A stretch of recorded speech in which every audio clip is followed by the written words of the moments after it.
Dear students, today we shall learn one of the very important theorems from 9th standard of Karnataka and CBSE syllabus. The theorem is midpoint theorem. Very important theorem, very useful theorem in the further coming classes, and also very important for 9th standard also. This theorem is a little bit more in length, okay, but anyhow very easy theorem. If you concentrate on this, you can enjoy it, such an important theorem. So the theorem name is midpoint theorem, and the statement goes like this: the line segment joining the midpoints of two sides of a triangle is parallel to third side and half of it. Actually, in the 9th standard textbook, it is only given up to parallel to third side, up to here only, parallel to third side.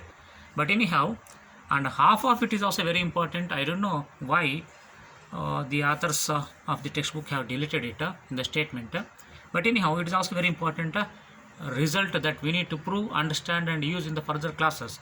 So I have added this one also, half of it.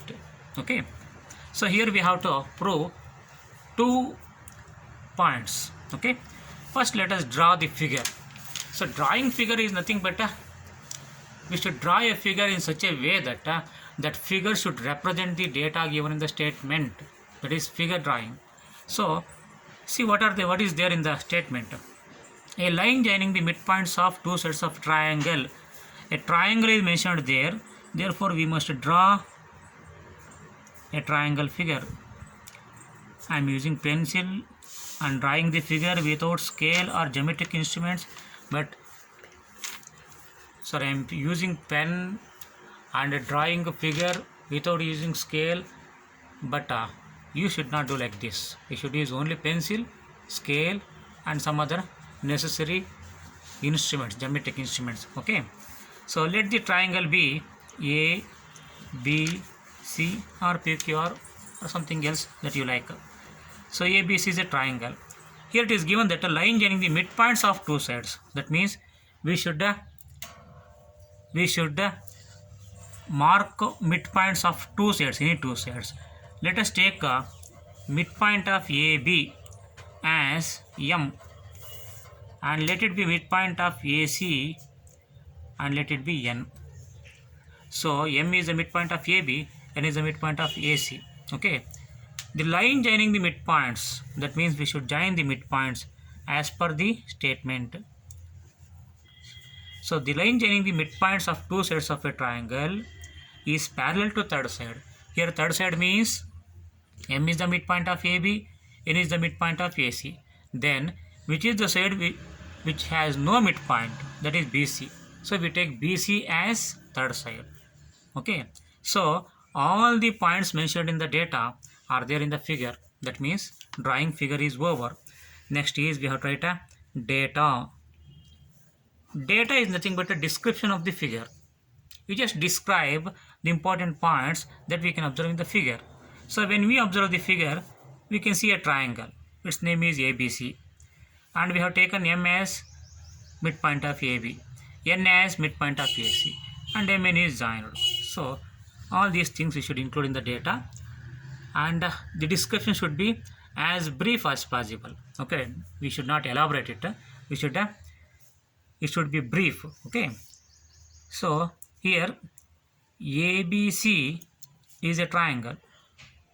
ABC is a triangle, comma, M and N are the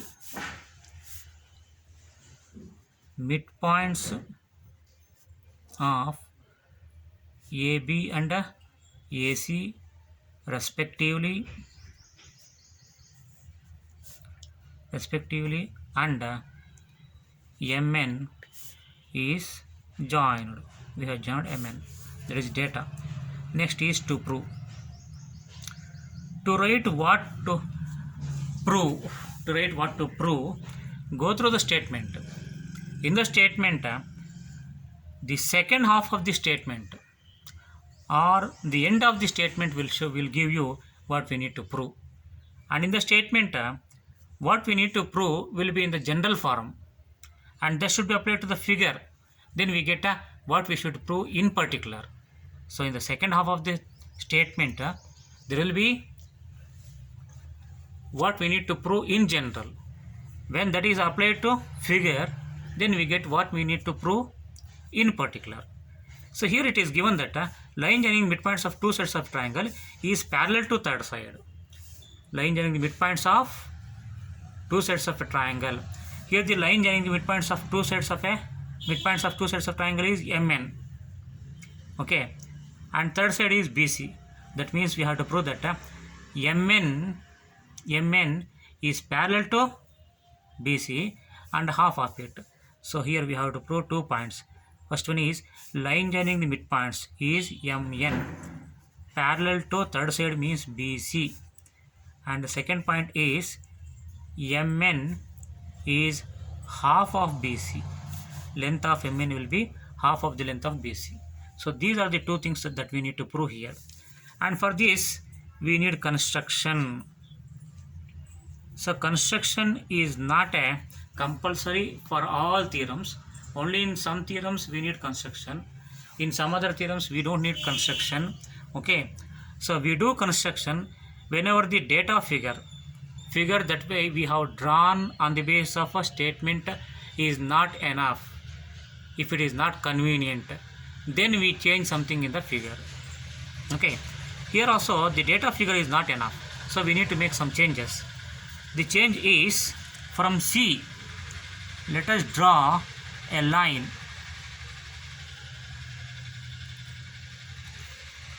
And this line should be drawn in such a way that AB and a new constructed line should be parallel. And then extend MN to intersect this line. Let it be MN O. Okay, so this is the construction we have done. So construction is draw let it be MNOP. Draw CP parallel to AB and produce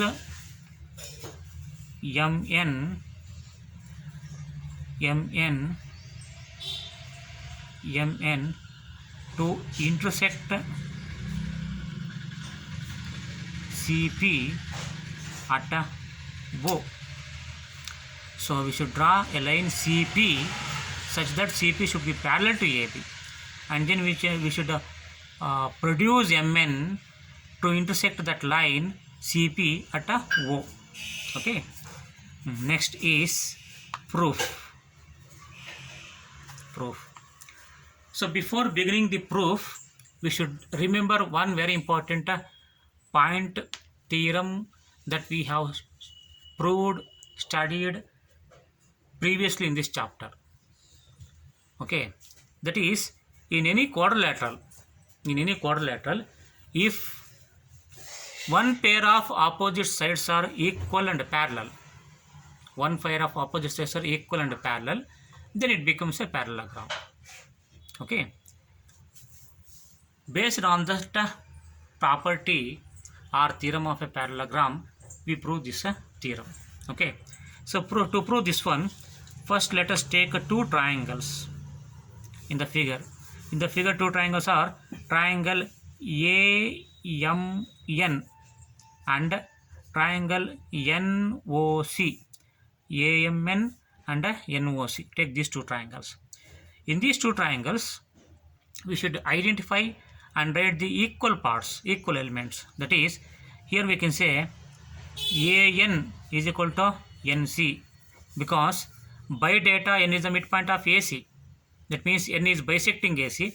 Therefore, AN and NC must be equal. It is on the basis of data we can write. Okay. Then we can write angle MAN is equal to NAC. MAN this angle, NAC this angle. These two angles are equal because the reason is these are alternate angles.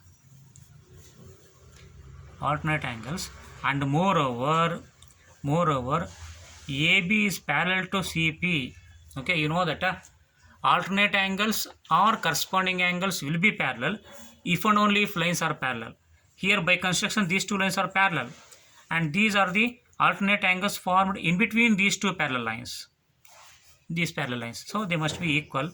Okay, you can write like this: alternate angles and lines parallel, or simply you can also write a construction. That means because of construction only we get this result. Okay, next is we can write angle ANM is equal to CNO because they are vertically opposite angles. These two are vertically opposite angles.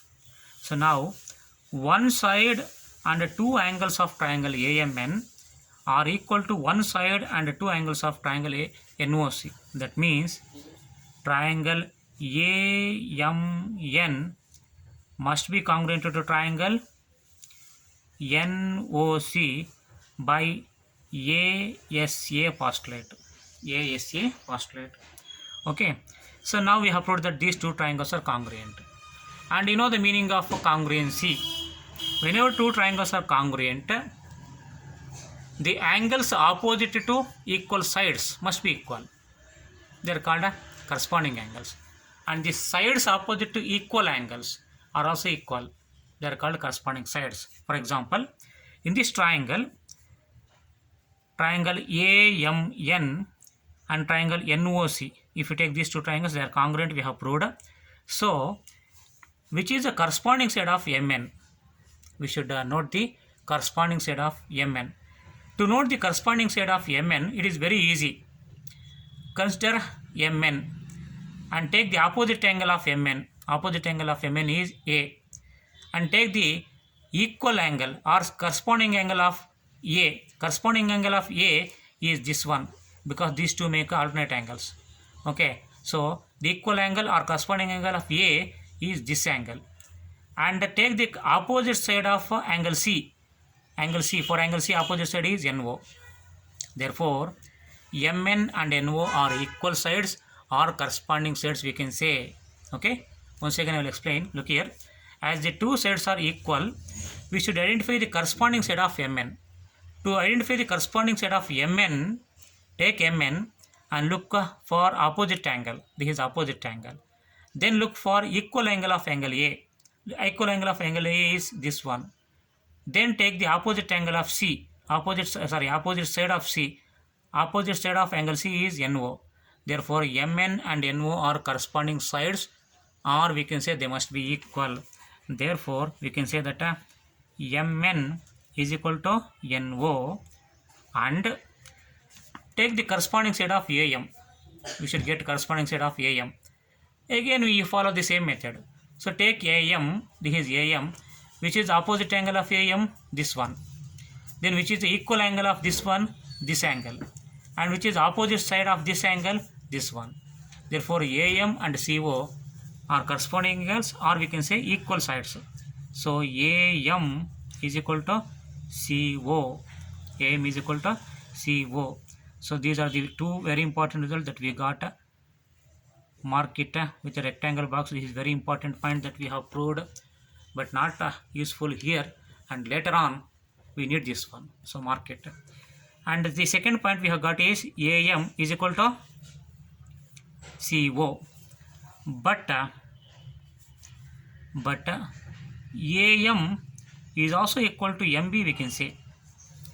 AM is also equal to MB because by data M is the midpoint of AB. That means M is bisecting AB. Therefore, AM and MB must be equal. So, we can say that AM is equal to MB. Okay. Now, compare these two. This is from data. Compare these two. LHS are same. That means RHS must be equal. Therefore, we can say MB is equal to CO. MB is equal to CO. Okay. And MB parallel to CO. We know that. MB is parallel to CO because we have constructed CP, we have drawn CP in such a way that CP is parallel to AB. When entire CP is parallel to AB, MB part of AB, CO part of CP must be parallel. So MB is parallel to CO by construction. Now take these two. MB is equal to CO. MB is equal to CO and MB parallel to CO. That means MBCO is a quadrilateral. Four sides are there. And in this quadrilateral, MB and CO are opposite sides. These opposite sides are equal and parallel. And whenever opposite sides of a quadrilateral are equal and parallel, then that quadrilateral must be a parallelogram. Therefore, we can conclude that MBCO is a parallelogram. So finally, we have proved that MBCO is a parallelogram. When MBCO is a parallelogram, both the pairs of opposite sides must be equal and parallel. That means, as MB and CO are equal and parallel, the other pair MO and BC must be equal and parallel. Therefore, we can say that MO is equal to BC and MO is parallel to BC. Okay, MO is equal to BC, MO parallel to BC. MO, from figure, MO is nothing but we can write MN plus NO, because from figure MO contains MN and NO. So MN plus NO is MO. So we can replace MO by MN plus NO is equal to BC. Next is MN plus NO is there. Here we have proved that NO is equal to MN. So we can replace NO by MN. Okay, is equal to BC. Here I have put a double tick mark, and here also you can put like this. Okay, so there is a missing link here. This missing link is from here. Okay, on this basis only we can replace NO by MN. Now MN plus MN is equal to BC. MN plus MN is 2MN. Sorry, 2MN is equal to BC. 2MN is equal to BC means then MN is equal to BC by 2, or MN is equal to half BC. So we got 1 point. MN is half of BC. Next is, look here. Here we have proved that MO is parallel to BC. MO is parallel to BC. When entire MO is parallel to BC, MN must be parallel to BC because MN is a part of MO. So when MO is parallel to BC, from figure we can say that MN is parallel to BC. So finally we got 2 points. MN is parallel to BC and MN is half of BC. That means in any triangle, if we mark midpoints for two sides of a triangle and join the midpoints of two sides of a triangle, that line joining the midpoints of two sides of a triangle should be parallel to third side and half of the third side. So this is called a midpoint theorem. Thank you.